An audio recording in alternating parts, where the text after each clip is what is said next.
Stoję nad białą kartką papieru. Czarne litery nie pachną czarnym bzem. Coraz mocniej swąd spalenizny wgryza się w oczy pełne łez. Podpaliłeś moje serce, spaliłeś marzenia. Zginął w gryzącym dymie słodki zapach akacji. W moim życiu zagościł lęk.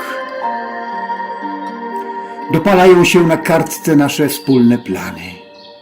Podróże pachnące morską bryzą, wieczory otulone płomieniem waniliowych świec.